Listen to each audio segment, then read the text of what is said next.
Okay, now let's go back to our database. So in app_data folder, double click this database file, right click tables and select refresh.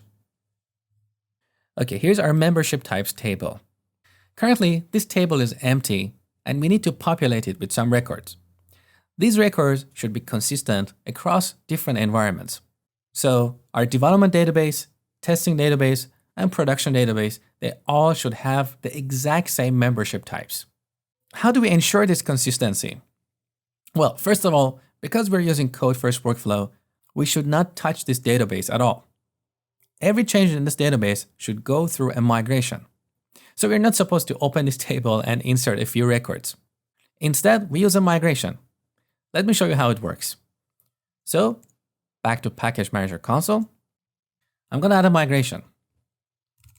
Add migration and call it populate membership types. Okay, let's take a look at this class. So it's an empty migration. Now in the up method, we can call the SQL method and pass a SQL statement here. So we can type insert into membership types. The columns are ID, sign up fee, duration in months, and discount rate. And then we pass the values. So for pay as you go membership type, ID is 1, sign up fee is 0, duration in months is 0, and discount rate is 0 as well. Now with ReSharper, we can duplicate this line using Control D. It's easier than copy and paste. Now for the second membership type, we need to change these numbers.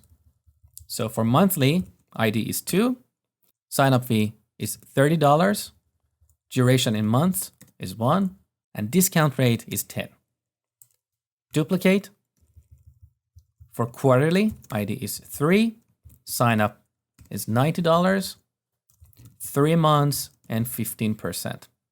Now, alternatively, we could use a floating point number here, like 0.15 instead of 15. But it wouldn't really make much of a difference at the moment, so let's not worry about it.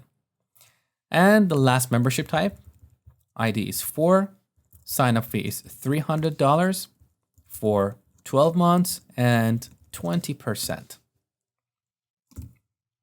So earlier I told you that the argument that code first workflow doesn't give you full control over the database is false. And this is the reason. Because with this SQL method, you can run any SQL statements. So you can modify your database any way you want. Now let's run this migration. Back to Package Manager console.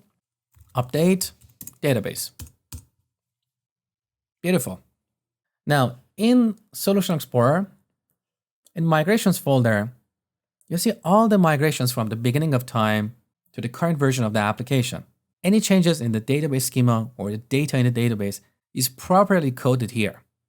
So when it comes to deploying our application, if this is the first deployment, we can get all these migrations from the beginning of the time to the last migration.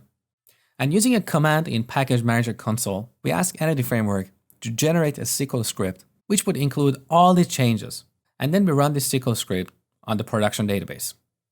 But if this is not the first deployment, meaning we already have a database, we can find the last migration run on that database and create a new SQL script from that migration to the last one. Again, the process is the same.